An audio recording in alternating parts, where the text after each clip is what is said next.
What's going on, Filth and Fit World Exposed? Today's episode, I have an extremely special guest on the channel who goes by the name of Conor Harris, strength and conditioning coach from Portland, who has a PRI background, which stands for Postural Restoration Institute, for those of you who don't already know. So these are a lot of different philosophies and methodologies you may have not heard about before, and I'm really happy to have Conor on board today to show you guys exactly what it is. So Thanks for having me, man. Really appreciate it. Yeah, man. So you mind telling the audience a little bit about yourself, a little bit about your background?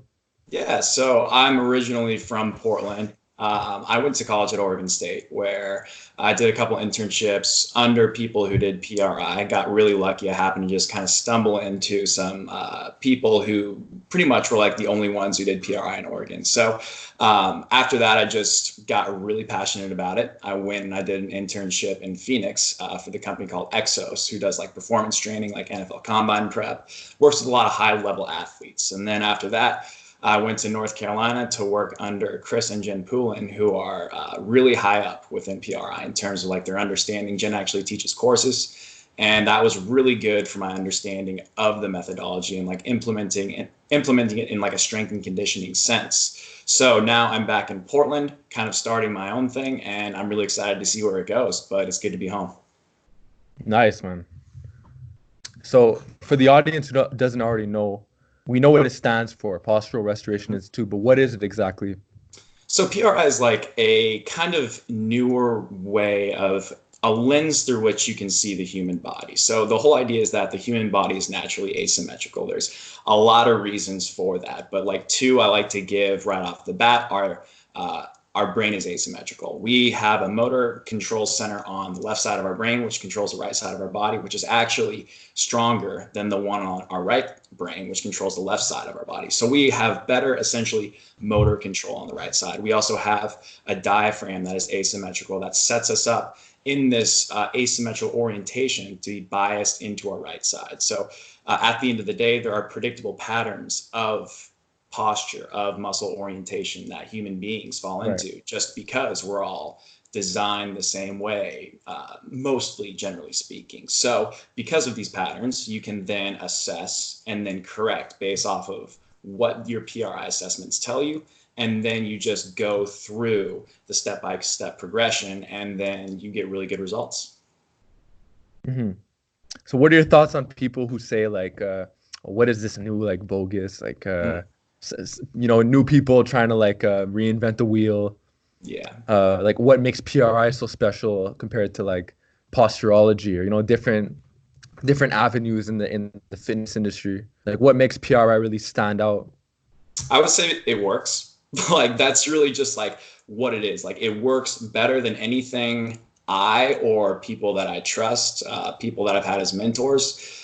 In terms of a lens through which you can see the human body and assess and correct things, I think it is the best thing that we have available to us right now based on my understanding. So a lot of people think that the traditional approaches to strength and conditioning, to corrective exercise, whatever the case may be, are like the foundational principles. And they think like PRI people are all about PRI, and we love it, but that's not everything, right? Like we take from all sorts of different types of methodologies. It's not just like PRI is the answer to everything. It's just a good foundation. It's a good lens to look through everything else. That's why I like it, because it's not like you're either all PRI or you're all out. You can kind of dabble in it and still see great benefits. Yeah, I think a lot of people they just link PRI to like table work and just people doing like certain drills on the table, but like there's a lot of strength coaches I'm following, like Matt Domney, Kyle Dobbs, even Lucy Hendricks. Like like these people are putting out really good information, and a lot of these people coach strength athletes with PRI methods. Yeah. So like they're incorporating like the iso holds, repositioning drills, proper breathing mechanics, and all that kind of stuff. And so by the way, if you're not already following Conor, I'm gonna post in my bio to his Instagram. It's straight to the point, easy to understand, and you're just gonna get a lot of value out of the short videos. So thank you, man. So now we're gonna jump more into the questions. So you hear a lot of in PRI people talking about extension, like people who are stuck in extension, flared rib cage, sway in the low back, and and a lot of PRI of professionals will say there's nothing wrong with extension. There's something wrong with being stuck in extension, not being able to go from neutral and get back into neutral. If you're just stuck in this extension pattern 24/7, may not be the most optimal thing. So you mind explaining to the audience what is so bad about being stuck in extension? I'm not talking about somebody who's able to get back to neutral, but I'm talking about somebody who lives in extension, flared ribs all day. In other words, how does it affect the whole body? How does it affect your breathing patterns? How does it affect the upper body, lower body, etc.? Sure. So no posture is inherently bad. The only thing that's bad is lacking variability. And variability is essentially just like how many positions, orientations, whatever you want to call it, how many movements can you do in an effective manner that your brain perceives as safe and controlled. And how can you because human movement is just reciprocal, it's alternating. There's constant, whatever's going on one side of the body, the opposite is going on the other.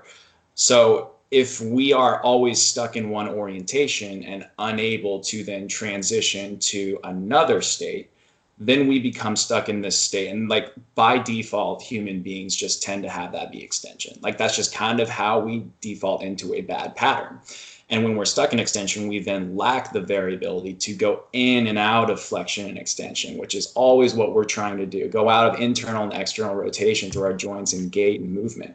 And when we can't do that, our brain starts to find ways to get the movement that you lack otherwise. So, for example, let's say that you are always extended, like your rib cage is flared up, you have a massive anterior pelvic tilt.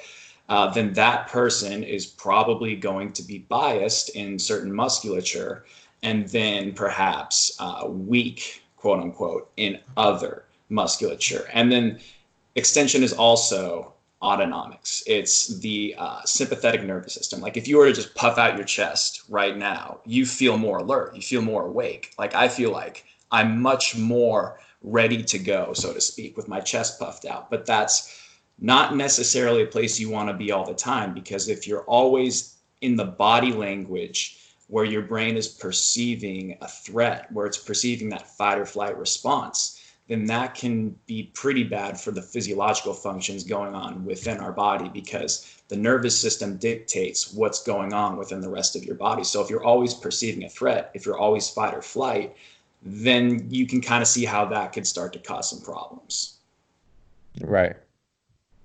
And a good example of that would be tight calves, your weight's really shifted forward. Yeah, it would be like a lack of ability to control your center of mass, a lack of ability to get your pelvis in flexion and extension, a lack of ability to expand your rib cage in every direction. Because when people are very extended, they tend to be on their toes, big pelvic tilt, flat thoracic spine, everything's going forward, so to speak. Right. And we want to get people backwards. And that's a very easy and perhaps overly simplistic way to look at it, but it's also a good way to understand it, because even in training, everyone just wants to do things in this agile plane, go forward, barbell bench, barbell squat, barbell deadlift. That's what people like to do, but all of those things are just driving more of the muscles of extension. And again, nothing wrong with extension. We just want the ability to get out of extension, to reciprocate and have good alternating human movement. Right. Yeah, that's pretty much the answer I was expecting from you, judging by all the posts I read and all the conversations we had before this. But so you see a lot of individuals in the PRI community, if you could call it that, who say let's make the squats squattier. Let's basically use a ramp if we have to, soft knees, up and down, not executed by hips back. You know what I mean? Let's keep it more on the vertical side. Yeah. What are your thoughts on that? Why do they say that? It's because it goes back to kind of the extension thing again, because so many people squat, but they turn it into a hinge. They initiate it by hips back. And when you do that, what tends to happen is you lose the ability to stack your thorax, your rib cage over your pelvis properly.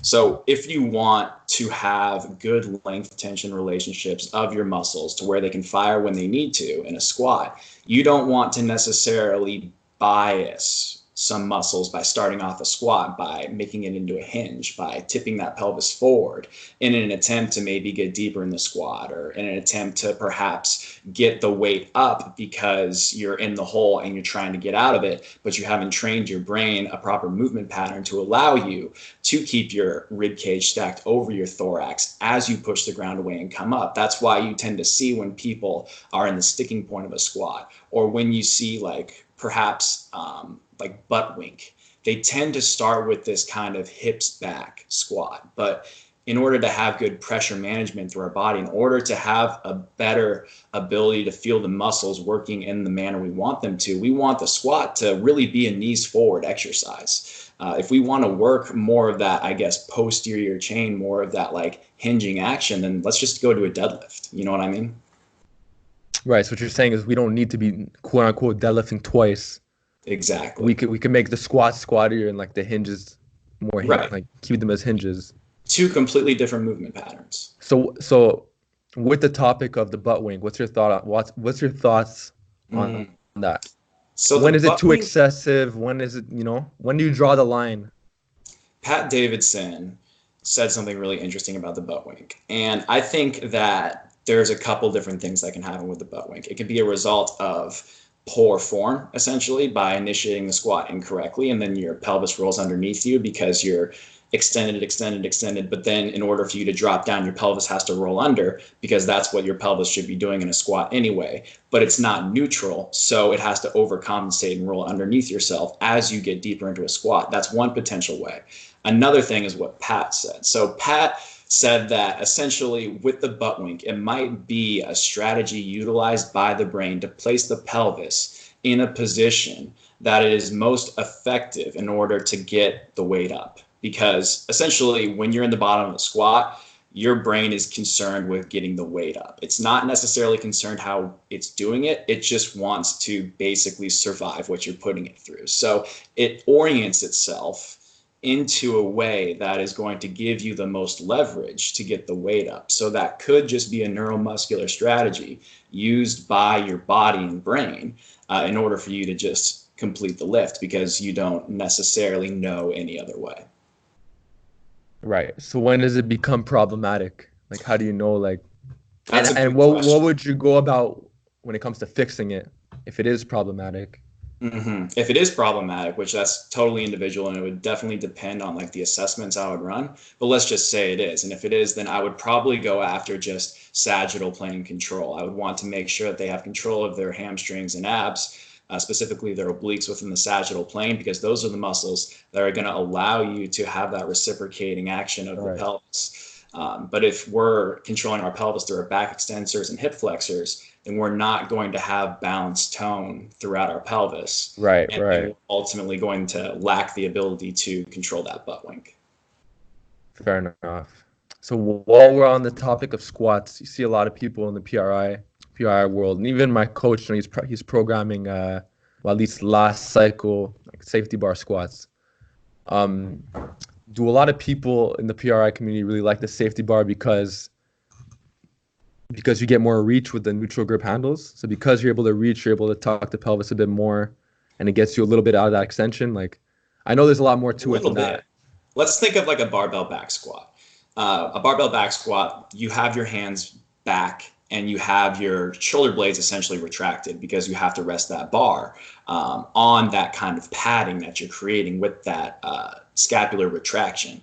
Now, there's nothing wrong with a barbell back squat, but unfortunately it is driving people further into that extension pattern, because, when you think of barbell back squat, what do you think? You think the arms back, you think the chest out, and you think dropping down with like, what people consider a neutral spine, but they're really just in a little bit too much anterior pelvic tilt. So SSB squat is really good because it opens up the upper back, because so many people lack the ability to expand their posterior rib cage. Right. So really that's what it's doing, because when you push those elbows up, you're really just turning on your obliques And if you can feel your obliques, and as you inhale, that's going to force the air to go backwards into the posterior rib cage, going back to what we talked about earlier, getting things to go backwards a little bit. It helps people sense their heels better, helps them feel more hamstrings, helps them feel less low back. So it's just like it's a very easy fix. It's a low hanging fruit, because if you're not a power lifter, then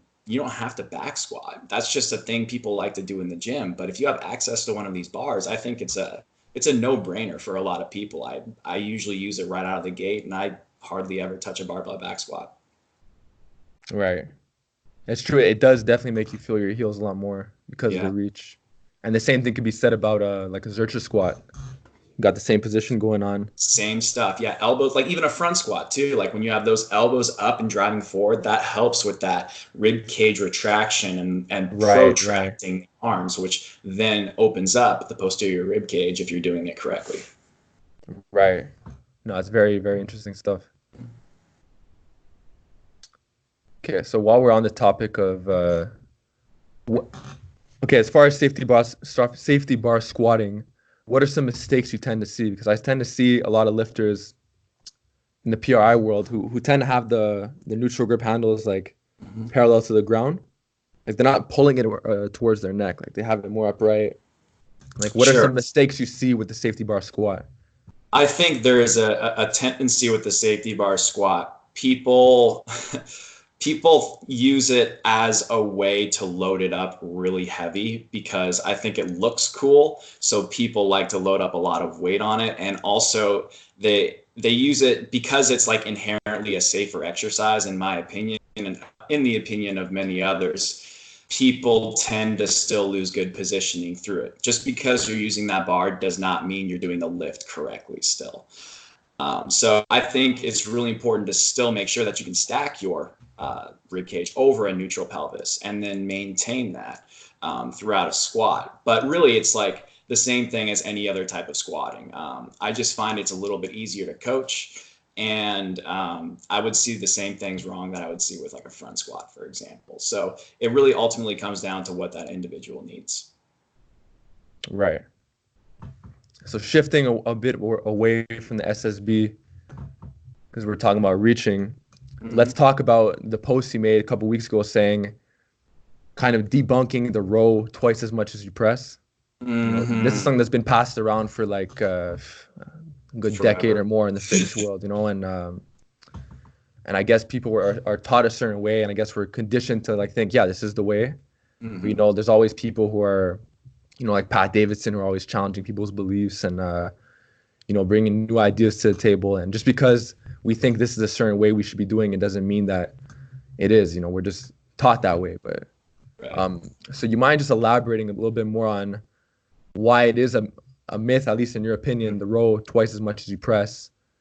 And also you explain, this is a bit of a loaded question, but you also explain the importance of reaching and how it's not about like the pull to push ratio, but rather it's people need a lot more reaching in the program. So why is reaching also important? All right, let's think about like why people say 2-to-1 ratio. They're saying that because you want to develop the muscles in the back to help balance out the ones in the front, your pecs, so that your shoulders don't get pulled forward and you have this crappy posture and your shoulders start hurting. That's pretty much the baseline explanation for why people say that. But the thing with the scapula and the rib cage is that your scapula is a concave structure. It's a rounded in structure that needs to sit on a convex, pushing out rib cage. That's why we want that thorax in the thoracic spine to have a little bit of flexion, because a normal human spinal curve does have a degree of thoracic flexion. That's normal and that's healthy. But when we have a flat thoracic spine, our scapula cannot move and glide freely on that rib cage. So essentially what you would be doing is if you did a 2-to-1, 3-to-1 pull push ratio, and you had crappy rib cage position and you just did a bunch of rows all the time, well, you're just rowing your scapula on a rib cage that isn't really ready to accept that good movement. So you're training just a faulty scapular position that's sitting on a rib cage that is not in a good orientation. So if you want to do a true sort of shoulder health routine, sort of like a shoulder health program, what you would really want to focus on is first being able to get your thorax to move, your rib cage to move on your scapula. That's that thoracic scapular movement. The thorax is moving on the scapula. Then you can worry about sort of like the traditional like rotator cuff work, the internal external rotations, the serratus stuff, which I'll talk about in a second. But until you have that foundational rib cage on scapula movement with that posterior rib cage expansion, then your scapula isn't really going to have anywhere to go, and it's going to find a way to go where it needs to be, because that's literally what you're trying to do. You're trying to do a row with scapular movement, but if it has nowhere to go, then you're going to start compensating. So in terms of reaching, in terms of like true muscles that we want for shoulder health, the serratus anterior is a big one, because that is a muscle that's responsible for rib cage retraction, protraction, reaching with the arms. It attaches on so many of our ribs, and then it kind of like glides into the scapula, and it really assists with helping that scapula sit well on the rib cage. That's why we want the serratus. That's why we want reaching, because good reaching is good scapular retraction, is good rib cage retraction. Sorry, it's not scapular, it's rib cage retraction. Yeah, so I understand what you mean. Yeah. So when we have good reaching, that's going to promote so many good things. That's also going to help facilitate your obliques to turn on. It's just, there's so many benefits to reaching. So if people are really concerned about shoulder health, forget about a push-pull ratio, because I've literally never seen it work. I think it's just a thing that perpetuates our industry because it makes sense on a very basic conceptual level. But at the end of the day, you've got to have a rib cage that has proximal stability so that you can have that distal mobility.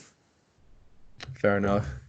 And I guess it makes it even worse if they're only doing like bilateral lifts, bench press, rows.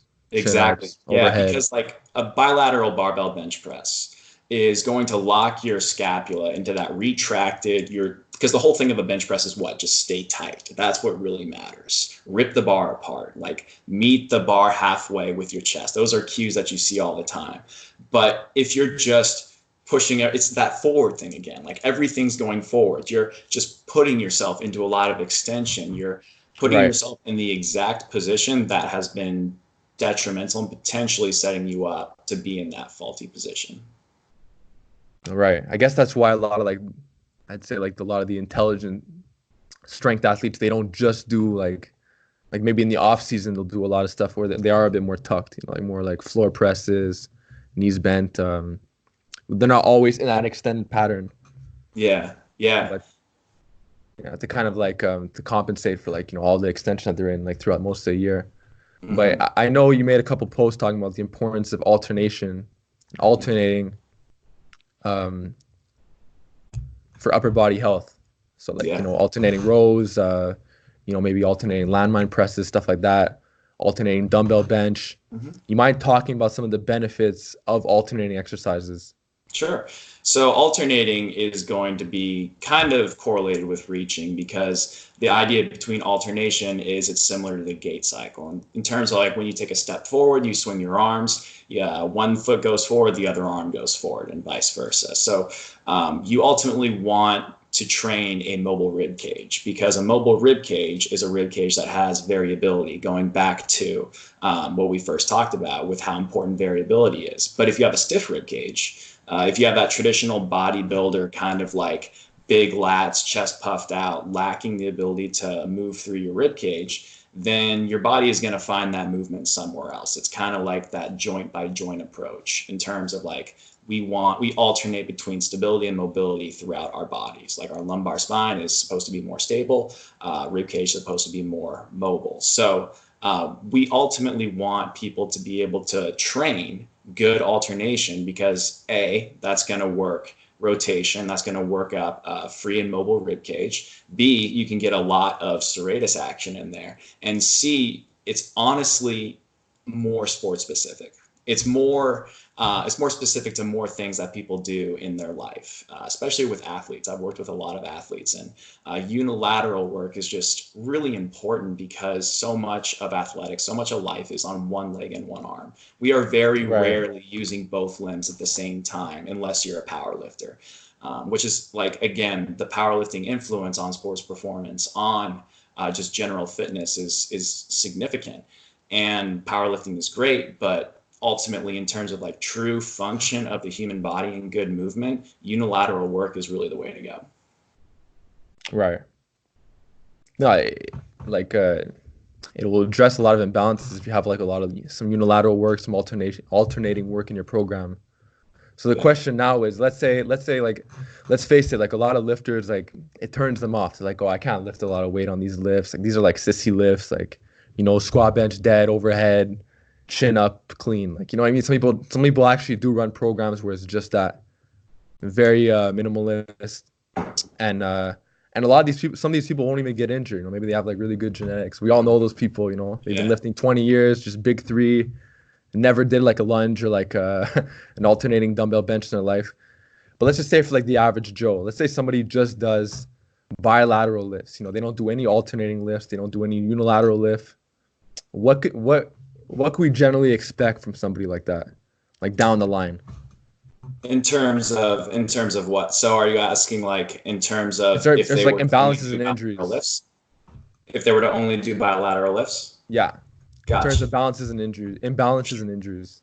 Yeah. So because of like that right side dominance thing, in my opinion, there's no such thing as a bilateral lift. I think that because we're so asymmetrically designed and people favor their right sides, I've put dozens of people on force plates where they measure their weight distribution amongst their feet and their toes, their heels, and it sees where their weight is at different points of a squat. And I will tell you every single time, there's one person who was different, but they had like an organ thing going on, so it didn't really count. Every single person favored their right side. They had way more weight on their right heel. They were on their left toes. And it was sometimes like 75% of their weight was on their right side. And they have no idea this is going on because it feels normal to them.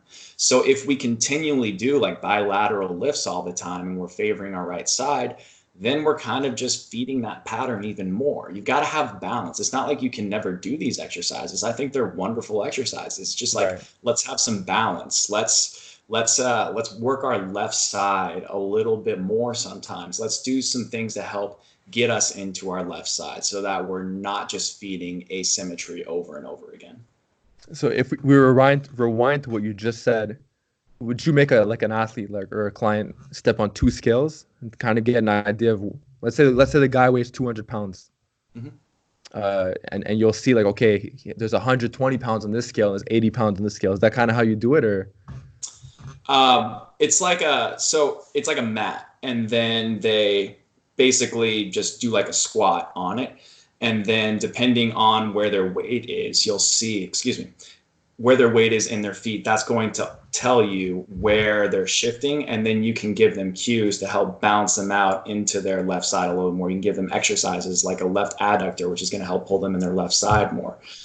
So I don't necessarily use two different scales, but that force plate I feel like is a really good tool to help people like see, because like, again, they have no idea what's going on. But if you can show them like, hey, this is what's going on with your weight distribution when you squat, they're like, holy crap, I never knew that. I have like 75% of my weight on my right heel.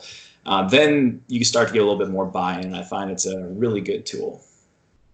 Yeah, no, that was a solid Instagram post. And I remember I did see that, Matt, in one of your posts, and one of my favorite posts from you, by the way, was the myth of bilateral lifts and how a lot of people are kind of like for myself, I had like an ACL surgery like 4 years ago, and like for a while it took me a really long time to feel my left heel, and it may not sound like a big deal to some people. Are just like, oh, just toughen it up, but like it's hard to feel your left heel if you have certain things going on where it's beyond the scope of this video there. But for a while, I would be doing like trap bar deadlift or deadlift, and it literally just felt like I was doing like a split stance deadlift. Yeah. It felt like that left heel was not even on the floor. Like I couldn't push as much with the left heel. And it's not something that's so easy that you could just like, throw in some lunges or throw in some like single leg RDLs. Like it's a lot more complex than that. It's way beyond like the scope of this video. But that's what really got me into like the PRI. I work with a lot of different coaches, and seeing a lot more results with this kind of stuff. The repositioning drills, the breathing drills, and a lot of the other stuff we're talking about in this video. So let's talk more about the upper body with rows. So you made another post not too long ago talking about how a lot of people go way too heavy on rows. They basically just turn it to like I'm a good advocate to that. You know, I just posted a video not long ago talking about how I trained in 2017, and I was taking rows to the extreme to the point where basically just deadlift it and duck under, you know, and just call it a row, but it was not a row. But you know, I think the fitness world also, it goes to like these extremes, you know, where it's like cheat reps are like, you know, they're not popular, and then all of a sudden it's popular, you know, but no one's behind the neck pressing, then everyone's behind the neck pressing. It's just like it's like there's nothing new under the sun. Everything just comes full circle, and you know, partials are popular, they lose a bit of popularity, and it's like, you know, everything's just like, That's right. Obviously an intelligent coach knows when to implement the right things, and he looks at everything like a tool in the toolbox. It's not like anything's good or bad, but yeah. You mind speaking a little bit about rows? Like, what's the purpose of a row? Because a lot of people think like a row is just you know, a back exercise you could go really heavy on. You could use a lot of body English, and it's gonna grow your back. But you look at like a lot of guys in PRI, and they're doing you know, a lot of alternating rows. They're not really going as heavy on the rows for the most part. A lot of them are like reserving, I guess, a lot of their low back recovery for like the deadlift variations, like the squats. That's right. Yeah. And I guess they're using the rows to just work on repositioning the right and like encouraging the right movement patterns and like the right mechanics. Mm-hmm. But like, where do you see rows? Like, why do you think most people go too heavy on rows? So the classic example I think of is like a barbell bent over row, and great fun exercise, like a pin lay row. They're a ton of fun, but unfortunately they're probably the easiest exercise to cheat on ever, because it's so hard to do a barbell row perfectly executed, because it's a hinge position. So you want to feel hamstrings. And a lot of people just, you know, push their butt back and start cranking out reps and use momentum and use their back extensors more than the actual like muscles they want working in their scapula and upper back. So really, to have an effective row, it's like every exercise is an opportunity to train good movement. Just depending on what exercise you're using, you can kind of alter it. You can kind of you can make small changes to make it just immensely more effective. So like a barbell bent over row, if you're not feeling your hamstrings, then you're not stabilizing your pelvis, because in a hinge, you've got to feel your hamstrings. That's what a deadlift is for. That's right. What so many hinge position techniques are for. But if you feel your abs and your hamstrings working along with maybe a little back extensors, maybe a little quads, like that stuff isn't bad. But if you're not feeling your hamstrings and abs stabilize, give you that balanced tone, that pelvic control, then you're just probably training, again, that chest out, extension dominant, extension biased orientation. So in terms of rows that I really like, I like things like chest supported rows. I like things like alternating cable rows, where you're in a long seated position, you reach one arm forward, pull the other one back, and then make sure that you have good respiration through it. Because again, every exercise is just an opportunity to train good movement, and you just have to alter it in very small but significant ways to get the outcome that you want. Right. Like what you said with the chest supported row, alternating rows, you also reach more, you know. Exactly. Yeah. And that inverted row video I just posted not too long ago, I actually got that idea from you. Oh yeah, the TRX one. Yeah. It's like I got that straight from people asking where I got that inverted row variation. I tagged Conor on IG, but this is who I got it from. Yeah, appreciate you, bro. It's genius, man. Because you can't cheat as much. It's harder. It's very easy to cheat on an inverted row too. You know, you could just use your low back and like, but when you with the tuck, it's like you could still cheat, but it's a lot harder. Exactly. So speaking of another exercise where a lot of people cheat, let's talk about glute-ham raises. I know like Pat Davidson made a post not too long ago about most people cheat this exercise. Like, what are your thoughts on this? And for people who have like a glute-ham raise, like, you know, the big apparatus, I personally have a floor one. And I just do like iso holds for training to put me in the right positions. But let's say somebody, you know, they invested the money, they paid like $1,000 for a glute-ham raise, and they're using a lot of low back on it. What would you recommend they use with it? Or what are the progressions to actually be doing it properly? I would say ISOs, the way you do them, are a really good way to start, because most people don't have strong enough hamstrings to actually do a full glute ham raise effectively. So ISOs, great place to start. I like to use a band, like a really light band, wrap it around, like loop it through your thumbs, and then have that like rib cage retraction, because that gives you a reference to push that rib cage back so that you can actually engage your obliques and then posteriorly tilt that pelvis a little bit so you can get more effective hamstring recruitment.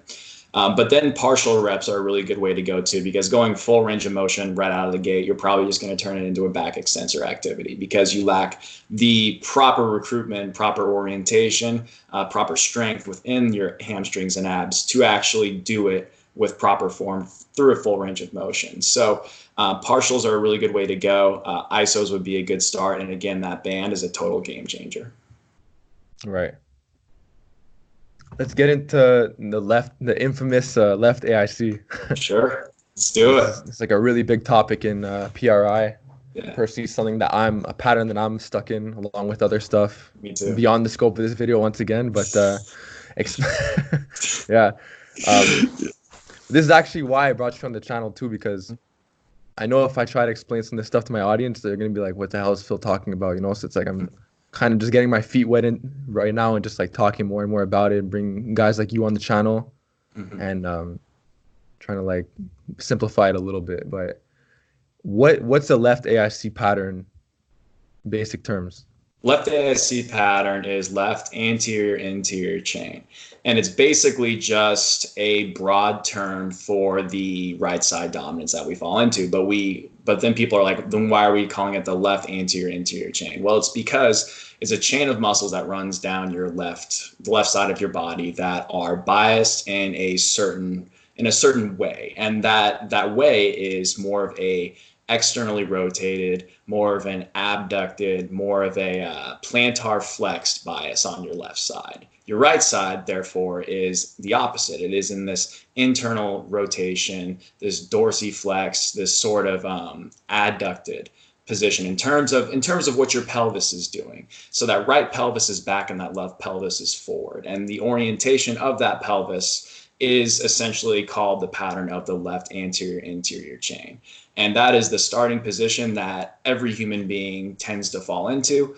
And you can compensate out of that in several different ways. But ultimately, when someone comes in and I assess them, I'm usually expecting to see a left AIC unless you have someone that just over the course of years, you see what kind of person is in what type of pattern. You kind of know before you even assess them. But everyone starts in this left AIC. So when does it become a problem where... Great question. It becomes a problem when your asymmetry becomes unmanaged. Like asymmetry is not a bad thing, or else like we wouldn't have evolved to do it, because the things we evolve into are the things that usually are the best choice for survival, the best strategy our bodies have for survival. So this asymmetry thing is not a bad thing. It's only a bad thing when we have an unmanaged asymmetry. Like we're always going to favor our right sides. That's going to happen for, I don't know, until we evolve out of it. But if we are so much in our right side that our pelvis gets so torqued to the right, or we just go full on extension, then we have potential problems because, again, we lack the variability to go through the reciprocating, alternating human movement. Right. Yeah, more questions on that. Yeah, Sure. I got a couple more questions, yeah, about the left AIC. So let's say you get a client and he has left AIC. He's really stuck in the pattern. He's not able to go in the right AIC. He's stuck in left. What would the programming look like? The first step for everyone, and I hate to make black and white statements, generalizations, yeah.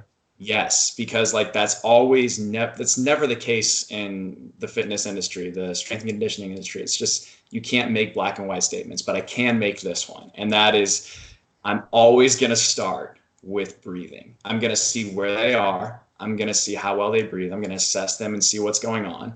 And if they can't breathe well, which 99% of people cannot, I can count on one hand the amount of people I've had come in and I'm like, wow, you breathe really well. Let's just not worry about this. I'm going to go after that first, because you breathe 20,000 times a day and it has massive influences on your posture. Let's just say, again, we're used to everything going forward. So let's just say air is always going forward. We can't expand our posterior rib cage. Well, then you have 20,000 reps every day of air being pushed further forward, driving you into more of your extension patterns. So I want to address the thing that you do literally the most in your entire life, and that is breathing. And then we can think about other things. But if we first can establish this, it's a zone of apposition. That's the term PRI uses. But essentially, it's just, can you breathe and expand your rib cage? Like, can you Right. have good variability within your rib cage? That's all that term really is saying. So breathing is first, and then it's probably going to be some combination of hamstrings and abs, because I want sagittal plane competency first. We don't want to worry about the frontal plane too much or the transverse plane too much if we first can't have that control of basic flexion and extension at the thorax, at the pelvis, because as you add more planes, more complicated layers get added in. But if you don't have the basic movement in the first place, you're not going to get anywhere. Yeah, if you can't even like if you're having a lot of complications with like a stationary sagittal plane lift. Exactly. Like, There's no chance you're going to do like a lateral activity. Yeah, you play basketball and you're doing like some side you're playing defense and stuff, like you're not like you're kind of lost in space, like you say. But so that was actually my next question. So let's say, what do these individuals do for conditioning? Like obviously if you're stuck in like left AIC, like running is going to be really awkward. So like what would you do as far as their conditioning is concerned? Well, what would you do if they're an athlete? These people, like me, I'm a left AIC, and I feel completely normal. I can feel when I'm in my right side too much when I'm squatting, because I've developed like the sensory awareness to know when something's wrong. But like for most people, they have absolutely no idea that they're in this pattern. So for them, it feels like they're doing everything perfect. Like they feel completely normal. So I don't necessarily have a problem doing all the usual sort of conditioning things with people, but there are a couple of tools that I like to use. Like, can I train the musculature that is responsible for pulling me into my left hip more? Can I train that aerobically? Because if I have like a basketball player and it's the fourth quarter, there's 2 minutes left in the game, I don't want them to have to default into a pattern that is going to inhibit their ability to have good quality movement, to still take that jump shot with good form, to still be able to shift into their pelvis to make a good cut. I want that muscle to be aerobically trained. I want it to be able to last throughout the game, late into the game. Right. And that's how I would approach athletes. But in terms of general population, that's just more like health, feeling good, get on the bike. Like, let's just make it fun. That's the big thing about like general population conditioning. It's just like, make it fun. And that's just very individual specific. Fair enough. So while we're on the topic of breathing, you use the term neck breather a lot. So, and also I also noticed that you follow Neil Hallinan. Sorry if I'm not pronouncing that properly. Yeah, I don't know. Yeah, no one knows, but great channel, very underrated channel. Okay. And that's actually one of the first videos I watched where he said why I don't prescribe barbell shrugs, something like that. Not word for word.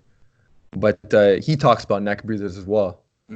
And a lot of people in the PRI community, they talk about how a lot of us are neck breathers and like, doing a lot of shrugs. Like it's further facilitating that pattern that we're talking about right now. So you mind just elaborating on that? Like, what is a neck breather? Sure. So you have your diaphragm, which is the main primary muscle of inhalation that should ascend and descend. You have like a pelvic diaphragm. That's beyond the scope of this question, but you have a lot of things that should be ascending and descending as you inhale. But when you have a rib cage that lacks variability, when it lacks the ability to fully expand, when everything's going forward, again, sorry to like hammer this analogy, but it's a good thing to use. When you have everything going forward, when you have this extension bias, rib cage flared up, big extension, then your diaphragm is in a compromised position. It's stuck in a position where everything is already ascended, descended. Everything is already being pushed down and forward. That is like an inhaled state. So your diaphragm is stuck in an inhaled state. So when you try to inhale through your nose or mouth, then your diaphragm can't really go down any further. That's essentially what's going on. So you start to kick in your accessory respiration musculature, and that's like in your neck. essentially. There's like a lot of things going on within your upper rib cage and neck, but just to make it simple, you have a lot of things in your neck, like your scalenes, like your SCMs. Those can start to kick in an attempt to pull your rib cage up further so that you can expand your lungs so you can get air in, because you can't use this huge muscle, this diaphragm that needs to work effectively in order for you to inhale and expand your rib cage. So neck breathers are just people who can't breathe right. And ultimately, like, if you can get them to expand their posterior rib cage and you can get them to really feel their lateral rib, if you can get I can't talk right now. If you can get them to feel their rib cage expand at all places, then that neck tension tends to go away without ever having touched the neck. Right. So these are the people who would benefit from having a lot of like alternation and reaching in their training, right? Yes, just stuff to free up their rib cage, stuff to make them feel like, because you should be able to put your fingers on any portion of your rib cage, and as you inhale, feel it expand a little bit. Right. Mm-hmm. So what are your thoughts on, because let's face it, most of us are meatheads, we're in the fitness community at least, and especially in like, the bodybuilding community, people who are really not so much focused on performance, but more on like, getting a certain look of, what's your answer to someone who may be a neck breather, but they want big traps? They want a thick neck. They want to add like 2-3 inches on their neck. Mm-hmm. Yeah. Sounds so superficial when I talk about it, but no, I get it. The reality, I get it. And that's like, that stuff matters because that's what most people want. Like, most people aren't athletes making money out of their career. Like, most people just want to look good naked. So like, really, it's a good, valid question. So when you have someone who wants to get big and jacked and strong, that's great. More power to them. I love it. That's what I'm trying to do. That's what we're all trying to do. So like, you can do those things. Go barbell bench press. Go do whatever you want. But like, just make sure your system has variability. Right. If you don't have variability, then that's when things go wrong. But we only have so much time in the gym too. So it's like, well, do I spend 30 minutes doing PRI activities and then 30 minutes lifting? Like, no, you can just build in good principles into your training, and then that will help take care of everything. Like, your warm up can be like 5 minutes, extremely effective. Go to your lift, and then just make sure that you are training in a way where your accessory exercises, for example, are helping balance out what's going on within your compound lifts. Like, if you're doing a barbell bench press one day, maybe think about doing some sort of like rib cage expansion, like one of those TRX rows that we were talking about, where you have that tuck and you're feeling the rib cage expand on the way down. That would be a great way to balance out all that barbell bench, that extension driven movement. Yeah, fair enough. Okay. Yeah, we got a good amount of time left, but so while we're on the topic of, more of like the upper extremities, you made another post talking about mouth breathing and clenching teeth. Mm-hmm. You see a lot of lifters, they clench their teeth. Mm-hmm. There's a lot of lifters who they use like mouth guards, and they're really like trying to like break the mouth guard, when they're benching heavy, whatever. And you hear it, and it's not even just from you. You hear it from a lot of other PRI individuals, like when you're in this pattern of, you're a neck breather, you're a teeth clencher. Like, you mind elaborating a bit on that as well? Sure. So your dental system, that's like beyond the scope of like this answer, but your dental system is extremely important for helping you sense the ground and sense proprioception and balance within your entire system. So teeth clenching, there's actually some research that suggests teeth clenching improves your strength. And having tested this on myself, it definitely seems to be a thing. But again, there's consequences to doing it all the time, because if you clench really hard under a heavy load, then you are going to start kicking in that anterior neck. And if you're already in a pattern where you use your anterior neck to breathe anyway, then perhaps you are just further feeding this pattern. And that's when things can start to go wrong, when, again, we have this lack of variability, this lack of reciprocating activity, where everything is stiff and stuck in extension, or if they're just overall lacking a joint range of motion, then we start to kick in other muscles to do the jobs for the ones that we can't have work effectively. So teeth clenching could potentially just be biasing those muscles that are already putting people into a potentially problematic situation. A better way to do it would be to place your tongue and press it against the roof of your mouth, because that's going after a similar idea behind the science of it. But the tongue is supposed to naturally rest on the roof of the mouth when you're not talking, eating, chewing, whatever, because it's part of a fascial line, and this fascial line goes all the way down your body. And if you can press the tongue up against the roof of the mouth, it's going to stabilize you. It's going to provide a good reference for the rest of your body to sense the ground, to be able to free up the prime movers to actually do their job instead of working as stabilizers, because you don't have that tongue pressed against the roof of your mouth, which is responsible for the rest of the fascial chain down your body. Then you can probably be stronger. There's actually research that suggests that tongue on the roof of the mouth does improve your strength. And I've tried this out on a lot of people, and it works pretty much every time. Yeah, it's very interesting stuff. And yeah, this isn't stuff that's really talked about too much in the fitness world, at least from what I've seen, you know? Yeah. I've also changed the people I'm watching too. So now that I hear there a lot more, now I'm starting to ask the questions. It's interesting. Okay, so another one on breathing is you see a lot in the PRI world, like the use of balloons. You know, you see a lot of lifters doing like the 90-90, the reach, and they'll have like a balloon in their mouth. Like, from what I'm personally understanding is that the balloon is used as a tool to help somebody fully exhale. But I know there's a lot more to it than that. So it's like, no, that's really all it is. That's it? Pretty much the only reason. Yeah, because a balloon, so many people lack the ability to exhale. You'll get someone day one, and then you'll be like, okay, let's try to get your ribs down. Let's have you exhale on like a 90-90 hip lift.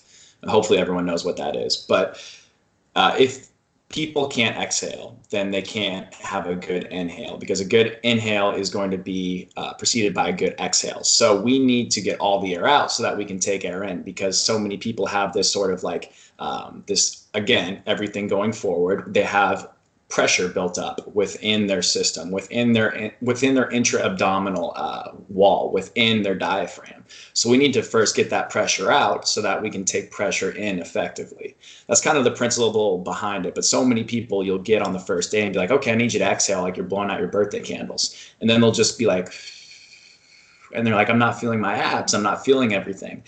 Well, they need a tool, because you can tell them just exhale harder, but then they feel awkward and they feel like they're not doing it right, or they look silly. So just give them something to do, give them a balloon to blow up. That is going to be a much better tool than just trying to cue them to just breathe louder and harder. And it's very, very effective. I pretty much default to balloons with everyone on day one. Right. And it's true, because if they're not fully exhaling, then they could be doing the repositioning, be doing all the 99s. They're not going to reap the full benefits if they're just half-assing the breath. That's right. That's right. Yeah. Right. Okay. Nice. We're getting a lot of good information right now. So let's talk about the frontal plane. We talked a lot about the sagittal. So, and once again, you know, a lot of us are meatheads.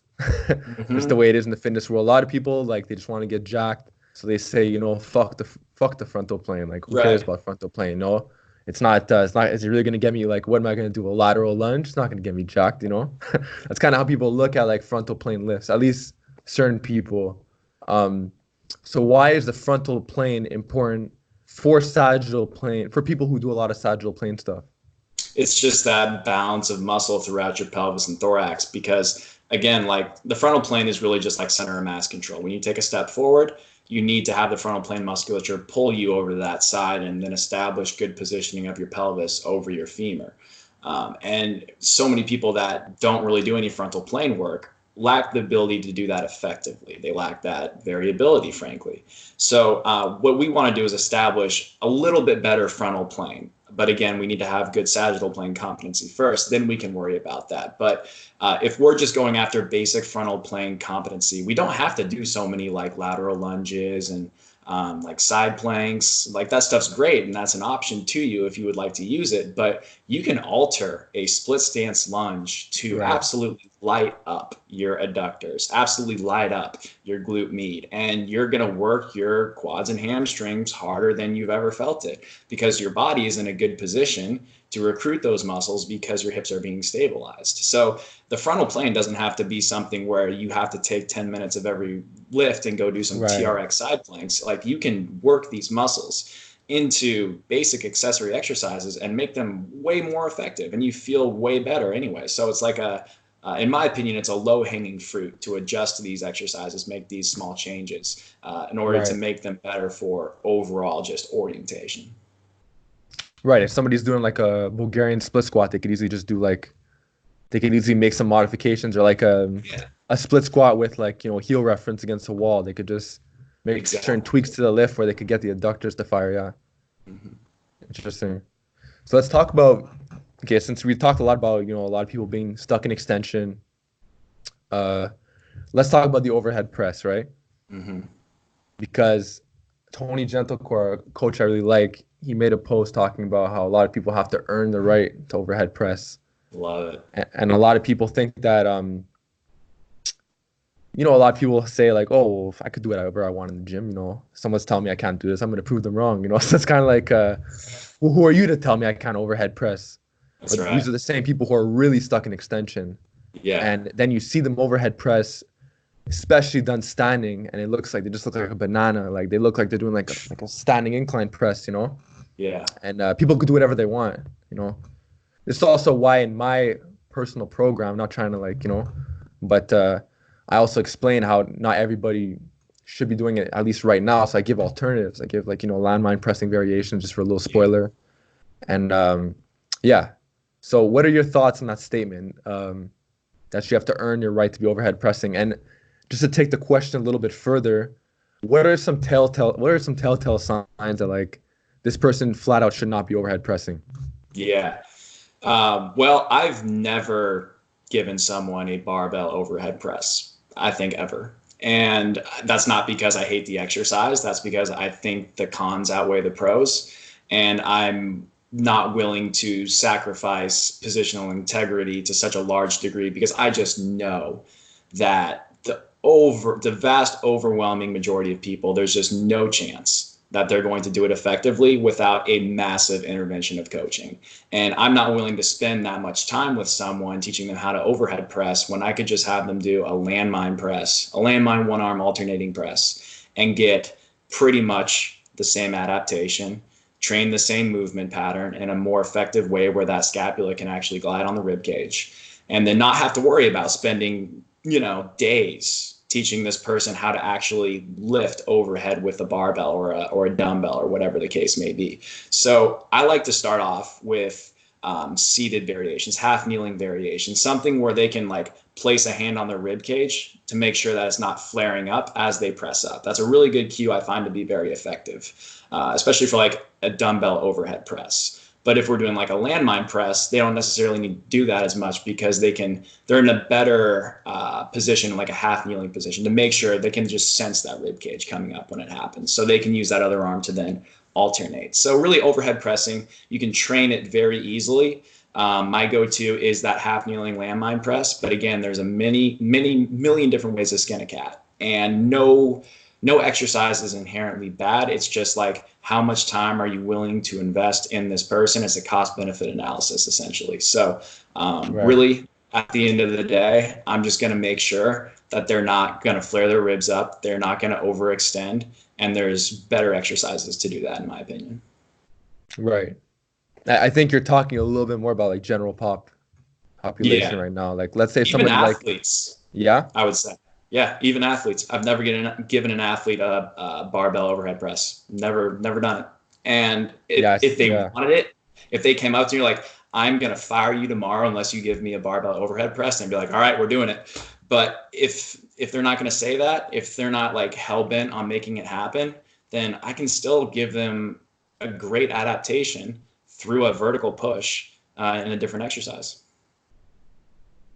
No, I understand what you mean. So speaking on the same topic of overhead pressing, let's talk about like, the wall slides. So improving Mm-hmm. like, their mobility and like helping them get in the overhead position. I know a lot of people, not going to go over all the coaches, like it's another topic for another day, but certain coaches in the industry are talking about how wall slides are apparently not the most optimal way to improve your overhead mobility. Are we talking like band arms against the wall, maybe like a foam roller and going up and down like that? Is that what we're talking about? Or are we talking about like hands against the wall, up and down like this? Hands against the wall, the second one. Yeah, I would probably agree with that. That's just an exercise I never really use, but I suppose that has some merit to it. Because again, it's really easy if you're standing up against a wall. Like, how are you going to feel your rib cage retract? How are you going to make sure that you have good upward rotation of that scapula on a rib cage? And to an extent, at some point in overhead movement, you're going to probably start to extend. And again, not a problem. But if we're lacking the ability to have good initiation of that upward rotation, then on a rib cage that can expand posteriorly and have that convex structure, then I'm probably not going to pick that exercise, because you're not really going to start them in an effective position. So you can't really expect them to end in an effective position. Right. Okay, we got a bit of time left. Let's jump into a little bit more unilateral work. You mentioned in one of your posts that you train a lot of individual clients asymmetrically. So let's say you're doing unilateral work, you'll put more emphasis on one side than the other, like maybe like a 2 or maybe even a 3-to-1 ratio. You mind elaborating on that? Yeah, so I have no problem doing that whatsoever with my assessments. Like, objectively, it's not just me, like, I'm going to train you asymmetrically because I feel like it. It's like, no, my assessments have determined that you are very much not in your left hip and very much in your right hip. So your left hip is in more of a state of propulsion and your right hip is more of a state of loading. So that's why so many people have a really hard time jumping off of their right leg. They feel better jumping off of that left leg because it's in that kind of external rotation orientation. And that femur is forward in the socket. That glute max is in a position where it's advantageous to fire. So people love to jump off of their left leg. It's not always the case, but it tends to be most people like that left leg for explosion. But then again, let's go back to the force plate example. In terms of that squat, people love to favor the right side as they load because of that internal rotation bias. So I have no problem giving someone, like, you're going to do like hurdle hops. I'm going to give you 2 sets on your right, 1 set on your left. Go have fun with it. And then on like a sort of a loading activity, like a split, let's say a wall referenced split squat, where they're hip shifting and feeling that acetabulum slide over the femur. And they're going to feel those adductors, the glute med, those frontal plane muscles that we talked about earlier, responsible for loading. Then I'm going to give them potentially 2 to 3 to 1 ratio of left to right activity. Because if I were to just do left side, right side, and then like 3 and 3, that's probably better than doing 3 sets of a bilateral exercise, but you're still not allowing that left side to, like, quote unquote, catch up. I understand. Yeah, it makes a lot of sense if you think about it. So do you feel like the fitness world, they're very obsessed, there's a big obsession with the glutes? Do you feel like, from like a PRI standpoint, of course, that the hamstrings don't really get the love they deserve, and like there's too much focus on just the glutes? Yeah, there are, because like your hamstrings can extend your hip. Like that's a function that they have. But glutes, like everyone's like glutes and quads. But hamstrings are extremely necessary for pelvic control. And if you don't want to put yourself in a compromised orientation and potentially increase your risk for injuries, then you probably want some hamstrings, and you want good proximal control of that hamstring, because those proximal fibers are going to help posteriorly tilt that pelvis. So we really do want a balance of hamstrings to quads. And like there's that traditional idea of like the quad to hamstring ratio.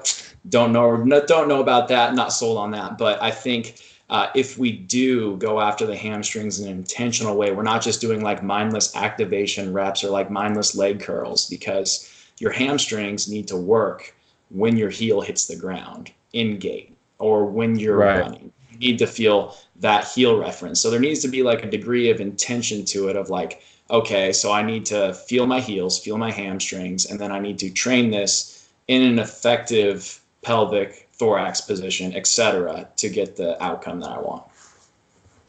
Do you feel like it's if we're talking about a lot of individuals who are really stuck in this extension pattern that we're talking about, do you feel like, because the general thought around it is like, oh, you're you have anterior pelvic tilt, let's do like glute activation, They Hmm. don't really they think more like thrusting as opposed to like tucking, if that makes any sense. Right, I right. don't know if you Yeah, know what I like mean, but they'll like they're think like, oh, like you have anterior pelvic glutes. tilt, let's do like a hip thrust, let's get you out of it, like Yeah, I know what you mean. they don't Yeah, really because think like like they think the repositioning glutes or are gonna.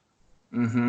Yeah, I can see where people are thinking along those lines. But yeah, no, it's those proximal hamstrings that we really want to go after because those, like, just think of the attachment sites. Like once you visualize the attachment sites of muscles, things make a lot more sense. That's why I've spent a lot of time just like where does this muscle like cross and like where does it attach on the bone? And then if you can see that line of pull, you can see how effective it would be at a certain action. So where the hamstrings attach proximally, like those babies are really good at pelvic control if you just study the insertion points. And right. the glutes are not necessarily going to give you an optimal posterior pelvic tilt if your hamstrings aren't doing the job they need to do, because your glutes could ultimately just push your pelvis more forward, and then that could push your center of mass more forward, and then before you know it, you're just in more extension.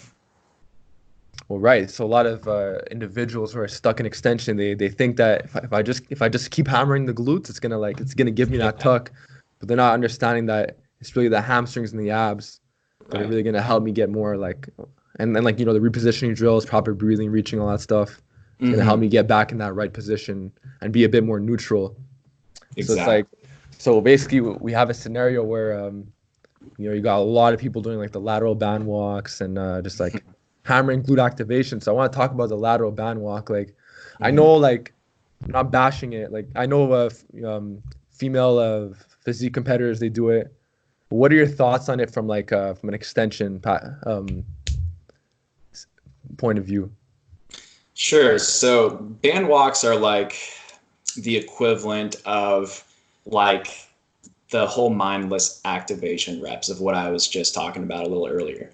And the thing with, like, if you want to make meaningful change in a system, then you have to address the underlying neuromuscular strategy, the strategy your brain has selected to be the most effective position for you to survive in. That's really ultimately what posture and movement is. It's like, based on the constraints placed upon my system, this is how I'm going to move or orient myself to give myself the best shot at accomplishing the task or surviving whatever I'm going through. So like doing a bunch of glute med work for activation's sake is not going to give your brain a reason to orient your pelvis in a different way, because that's really what you're going after. If you want more glute med function, you want an outcome that's going on in your pelvis, you want a change to occur through that glute med being in more of like that concentric orientation, that shortened orientation.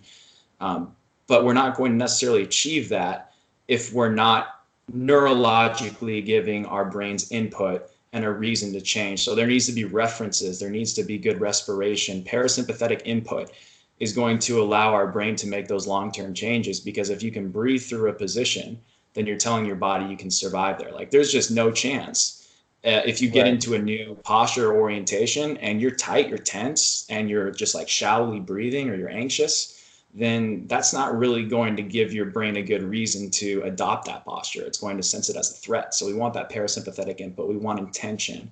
We want respiration. And those are the things that are going to drive neurological input, as opposed to walking sideways with a rubber band around your ankles.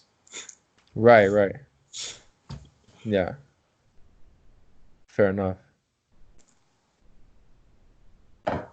So, okay, we're gonna wrap up soon. We got like a good 15 minutes left. Sure. Let's talk about stretching.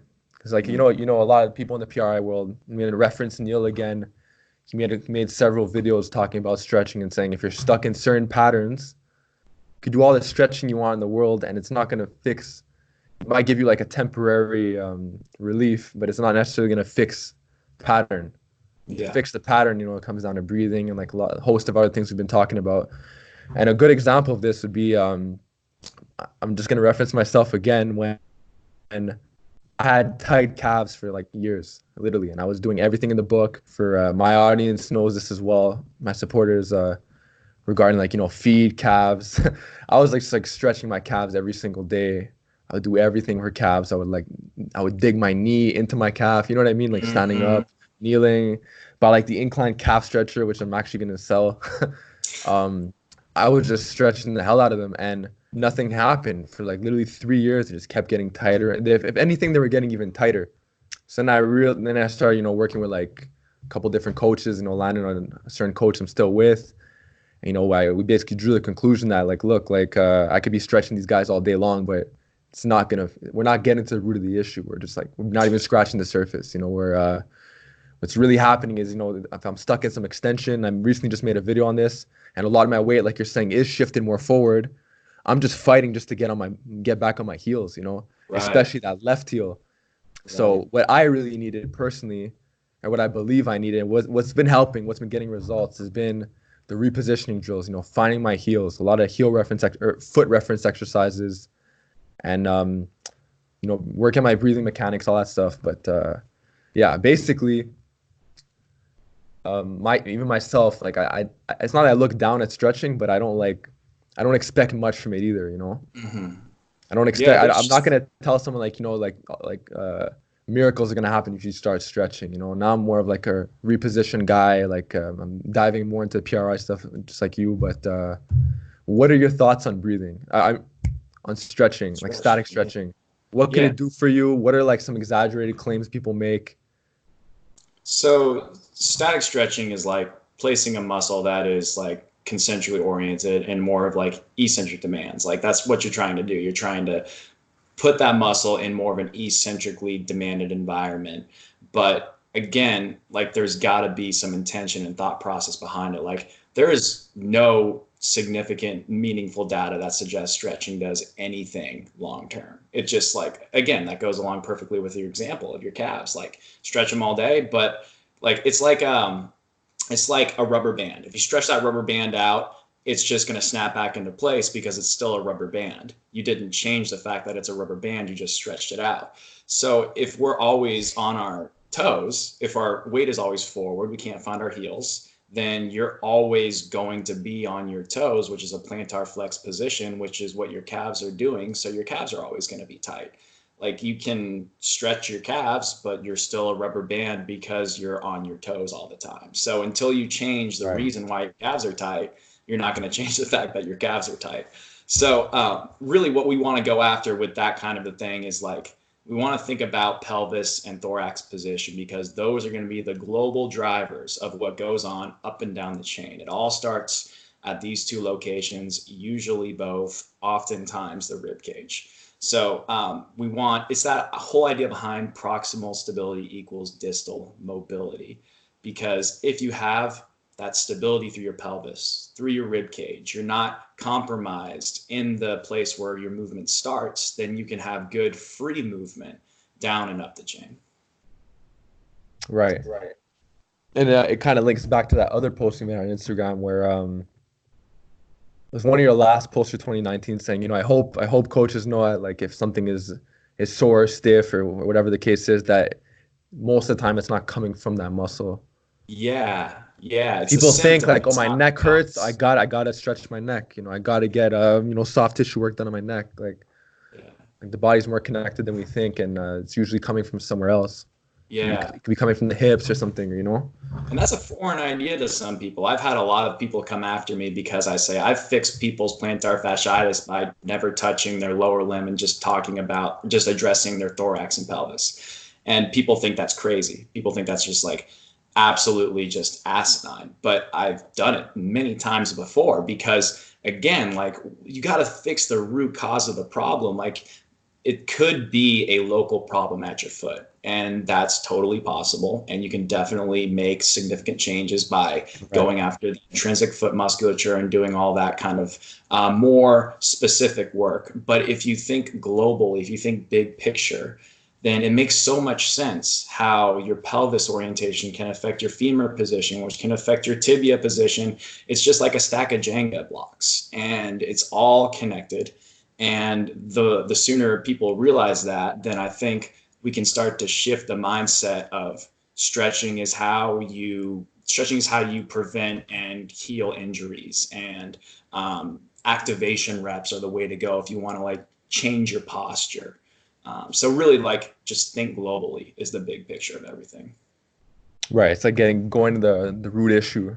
Yeah. Opposed to just treating like, yeah, it makes sense. So just to take it up another notch with the stretching, let's talk about like foam rolling. Let's talk about what the peanut balls. You know what I mean? Like let's talk about lacrosse balls. You know, let's talk about all those like rumble rollers.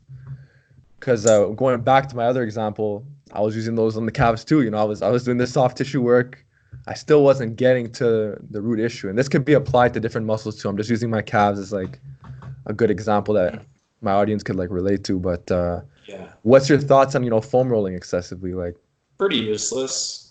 It's very similar to the stretching, right? Like, yeah. Like when I was putting together this like club thing for coaches, I did so much research on like stretching and foam rolling because I obviously want to back up my claims. So when I dug into the foam rolling stuff, it was just like, dude, like how are people still on this? Like there's really no data that suggests that it does anything at all. Like after 10 minutes, your muscle just goes back to where it was. And for me, I'm like, well, then why are we spending 10 minutes doing foam rolling when you could spend 5 minutes doing repositioning activities, things that are actually going to breathing, have a long-term change and make neurological changes? Like foam rolling, if someone really loves foam rolling and if it gives them like that kind of placebo, I feel better, then like, sure, let's do some foam rolling. But really, like the foam roller is like a great tool for exercise modifications more than anything else. But the rolling and self-myofascial release itself, I don't believe makes significant long-term changes based off of the data that I've seen. right? So I'm assuming from what you just said, that you don't incorporate much foam rolling into your athletes. Yeah, don't touch yeah. You don't even, yeah. I think there's some value for like maybe plantar fasciitis, like it's temporary pain relief. If people like feel better doing it, then it's all about like, you know, that the mental like sort of like global idea behind pain and how it's like behavioral, how it's psychosocial, how there's so many different variables that go into why people feel pain and how they feel it. So really, you got to give them the things they want to, and if foam rolling is part of that equation, then so be it. Right. Yeah, like I have one client, he likes foam rolling, you know, and I asked him like, why do you like foam rolling so much? He's like, oh, it just feels good. So I'm like, okay, we'll still do it, but like we're not gonna spend like more than like 2 minutes on it, you know? Yeah. It's like because there's other stuff that we want to do instead, and like the repositioning and stuff like that. So let's talk. Now we're gonna go into a bit more random. Like no, there's no. Let's talk about forward head posture. So we're just saying before how a lot of times it doesn't actually come from the muscle. Like if you have forward head posture, it doesn't necessarily mean, okay, it's coming from the neck. Like where do you think a lot of forward head posture, and we're not generalizing here, I'm not making any generalizations, but like in many cases, let's say with athletes, for example, if they personally have forward head posture, where do you see the pattern? Like where does it tend to come from a lot of the time? It could be a couple of things. The cranium is extremely, extremely complex, and that's still an area I don't feel that I understand as much as I want to. But there's definitely things that go on within your sphenoid, within like all these different cranial bones and muscles that can have an implication on this sort of like forward head posture, like a top-down approach, so to speak. But really, it can be driven through your rib cage, just like most things. Because if your rib cage, let's say, a really good thing to pair this with would be like a very heavily kyphotic, like hunchback posture. These people tend to be very much on their toes. They tend to have big, rounded upper backs. But what people fail to realize because of this, like, again, global approach, is that their pelvis is usually so far forward because they're so much on their toes that in order for them to feel a sense of stability, for them to feel like they're able to stand upright instead of just falling on their face, they round out their upper back in an attempt to come back. And then that could be a player, depending on the degree of how much of this sort of hunchback is going on, that could cause some forward head posture. So it could start at the pelvis, be influenced by the rib cage, and then that forward head posture can come out that way. Again, another thing could be a faulty breathing strategy. If you have those anterior neck muscles pulling you forward, because those are the muscles you like to use as your diaphragm, then that could also be a contributor as well. So really, it's just breathing, rib cage, and there could be some slightly complicated things going on within your cranium. Right. So on the same topic of breathing, I'm going to reference another post you made. It says, you said you can't own a pattern if you can't breathe through it, through the range of motion. Yeah. So that's like, again, the parasympathetic input that I talked about earlier. Like if we're trying to make a change that we want our brain to adopt, we want, again, the survival thing that I'm really big on is like everything is just survival to the brain. It's like just how we lived for forever. So we want to give our brain a reason to believe that it can survive and thrive in this new position. So parasympathetic input, again, is going to be very important in making these changes. So let's say we're doing a 90-90 hip lift. If I'm jamming my heels into the wall and then pulling down and trying to make it a strength exercise, which unfortunately a lot of people do when they don't have proper guidance through these sorts of activities, they try to make it like I'm going to go as hard as I can because that's going to get better changes. Like more is better. Not necessarily the case. We need to be relaxed. We need to be like high sensory awareness, like less emphasis on like, let's burn the shit out of whatever muscle we're trying to feel. It's like, let's just relax, feel these muscle fibers. Like, let's say we want proximal hamstrings. Let's just really focus on, like, I hate to use this term, but it works really well here, that mind-muscle connection of the muscle you're trying to, because that really does have value. Because if you're not feeling it, there's no chance it's working. If you can't literally feel your posterior rib cage expand upon inhalation, then it's not happening. You have to be focusing on it, obviously. But if you focus and it's not happening, you're not feeling it, then nothing's happening. So again, we want parasympathetic input, references as it relates to where that muscle should be functioning within the gait cycle. And then we also want to just make sure that we're not turning it into a 1 rep max. Right.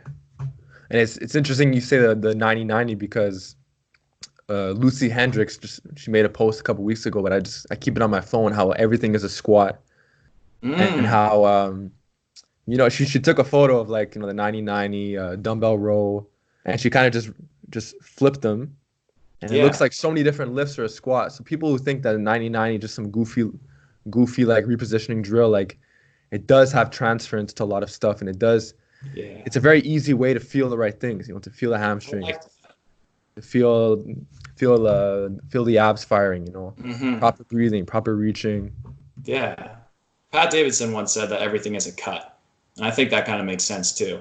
Although I don't completely understand the concept, I think it makes conceptual sense on some degrees in terms of like loading and exploding through your hips. So yeah, there's a lot of parallels.